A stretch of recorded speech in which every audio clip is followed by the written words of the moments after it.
set up na natin ngayon yung payment method mo. So, kailangan mo tong payment method kasi ito yung gagamitin natin pambayad kay Facebook. Bago tayo mag-create ng ads, kailangan naka-set up na siya talaga. So, para mabilis yung pagpo-publish ng ad natin. Ano nga ba yung mga kailangan or ano yung accepted niya? So, ang mga recommended cards is yung mga card na merong Visa tsaka Mastercard logo. So, pwede kang gumamit ng credit cards, debit cards, and mga prepaid cards. Okay, ang mga suggested cards ko sa prepaid card, ako naka-prepaid card yung gamit ko. So, pwede yung BPI ePay. So, punta ka na lang dun sa branch ng BPI, no, kung ano yung ang mga available nilang prepaid cards na merong Mastercard or Visa logo or pwede mo search sa mismong website nila. Yung BPI Amore, alam ko prepaid card din to. Pwede din GCash. Meron din kasi yung GCash card natin ay merong Mastercard logo. Pwede mo din siyang subukan. Paymaya card, pwede din siya kasi meron siyang logo na Visa, I think. And then yung debit cards natin ng mga ATM cards, sa mga banks, no? Basta meron yung Mastercard logo is pwede siya. Pero para sa akin, ang pinaka the best na gamitin is credit cards. Yan, kasi hindi mo naman pera pa yung gagamitin mo, 'di ba? Pera pa ng bangko. So kaya pwede mo pong mapaikot yung pera. Pero ako right now, nagamit ko na yung credit cards, debit cards, nagamit ko na rin yung prepaid cards, kaya okay na okay din siyang gamitin. No, yun nga lang, ang prob ko dun sa credit card ko before, no, kwento ko lang din. Gumamit ako ng credit card before, kaya lang medyo mahigpit kapag ang kumakaltas is galing sa ibang bansa. May mga times nag-go siya, nakakaltasan siya automatically. May mga times din na parang nabablock niya or hindi nag-proceed, no, yung pagkakaltas dun sa credit card ko. Kaya lang si Facebook medyo mahigpit siya pagdating dun sa pagkaltas kasi dapat maayos siya or smooth siya nakakapagkaltas dun sa card para magkaroon ka ng good record kay Facebook. Kapag ka nahihirapan siya, pwede kasi isipin niya na parang ini-scam mo siya. Ganon, no? Kay Facebook. So, kaya dapat maayos yung ating payment method or yung payment option na gamit natin. Yung sa debit card naman, okay din yon kasi nalalagyan mo siya ng pera, 'di ba? Kasi nakakapag-deposit tayo. Ayan, yun nga lang kapag walang laman yung debit card tapos pag magkakaltas siya, no, yun din yung pwedeng isipin is parang ini-scam mo siya. So, same as with prepaid cards. No, pero ngayon ang gamit ko ngayon is yung prepaid card, mainly BPI ePay yung aking gamit. So far so good, maayos yung pagkakaltas and talagang nag-smooth, no, and nagpo-proceed lahat yung kaltas ni Facebook sa akin. Kaya maganda yung aking record sa pagbabayad sa kanya.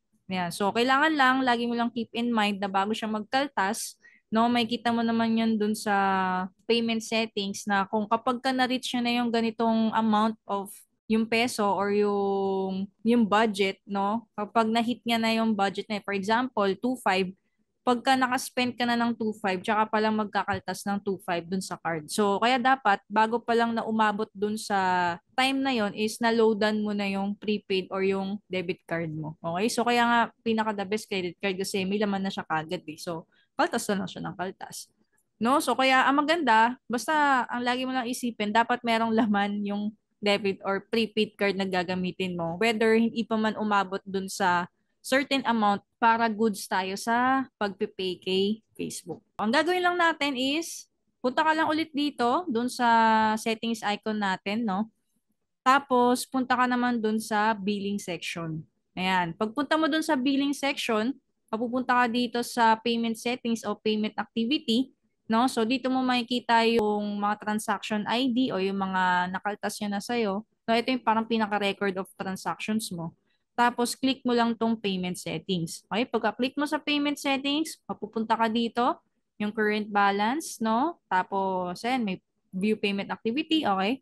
Pero dito punta tayo sa add payment method. Okay? So make sure mo lang pala dito sa pinakataas, okay, na take note mo lang dun sa add account name na dapat yung gamit na add account name mo yung yung pangalan na ginawa nating add account kanina. Okay, kasi kapag ka nag-create ka ng add account, no, sabi natin doon sa past video, kapag ka nag-create ka ng add account, pwedeng dalawa yung option dito kasi yung isa is mainly yung Facebook account mo. So, talagang Facebook name yung makikita mo dyan. Tapos yung isa is yung account name mo o yung add account name na ginawa mo kanina. Okay, so kaya dapat mas maganda is magkaiba ng name pero dapat distinguish pa din dun sa isa. Yan, para alam mo kung ano yung gagamitin mo na ad account. Okay? And then kapag na-click mo na yung ad account na kinreate mo from our past video, click mo lang tong add payment method. Tapos, type in mo lang or input mo lang yung details na kailangan ni Facebook. Click natin in actual para malaman natin talaga, no? Paano natin gagawin. Punta tayo ulit dito kay business.facebook.com. Then, punta tayo dito sa settings, no? Settings button ng business manager account mo. Okay? And then, punta tayo dito sa billing. So, ito na yon, di ba?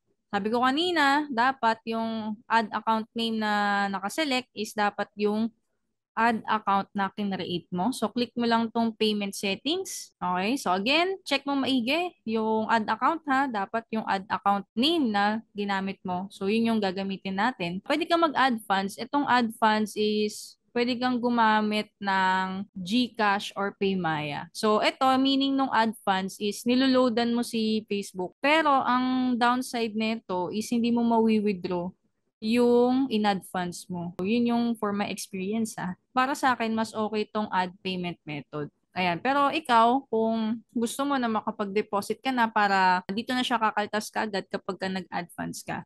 Pero itong add funds kasi, ano lang to meron siya kapag ang gamit mong add account is mismo yung Facebook profile mo. Okay? Kapag ka ang gamit mo is yung add account galing doon sa business manager na ginawa doon sa ginawa natin, no? I think wala siyang add funds. Ang meron lang is add payment method. Kasi designed talaga yon para for businesses. Kaya ang mas gusto niya is yung mga cards na may Visa or Mastercard logo. Okay, so dito, click mo lang tong add payment method.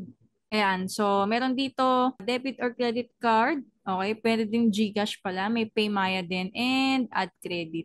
Okay, so pili ka lang dyan, then click mo lang yung kung anong gusto mo. Payment option, then click mo lang tong next. Okay, isa pa pala, no? Dito sa set up payment method natin is kung nakakreate ka na ng ad before or meron ka ng ad account before, tapos meron kang gagamitin yung Facebook, for example, yung sa kamag-anak mo, sa kapamilya mo, sa kapatid mo, or kung sino man ang ginagamit mong new Facebook profile ngayon para makapag-create ng ads, wag mo nang gagamitin yung nagamit mo ng payment method before dun sa na-disabled kasi meron na siyang bad record kay Facebook. So, dapat pati yung payment method na gagamitin mo is dapat walang record sa kanya or fresh na fresh. Okay? New or new payment method yung gagamitin natin. So, for example, ito yung napili natin, debit or credit card. Click mo lang tong next. Tapos name sa card, card number, ayan, tapos yung CVV. Ito, maganda dito sa debit or credit card, ito subok na rin naman, na kahit iba yung pangalan ng Facebook profile na gamit mo, dun sa nakalagay dun sa card, pwede siya. Okay? So for example, ang gagamitin mong Facebook profile account for your ads is yung sa anak mo, for example. Eh, wala pa naman siyang credit card, di ba? O rin kaka-18 niya lang, ganun. So, pwede mong gamitin yung debit or credit card mo dito. So, pwede yun, kahit na iba yung Facebook profile name dun sa debit or credit card name na gagamitin mo for your payment method dito kay Facebook. Okay, so next na gagawin mo, set up mo na tong payment method. Kung wala ka pang payment method, punta ka na sa bank, mag-apply ka ng card, no, para magamit na natin yan for your Facebook account. Then, kita tayo ulit sa ating next video.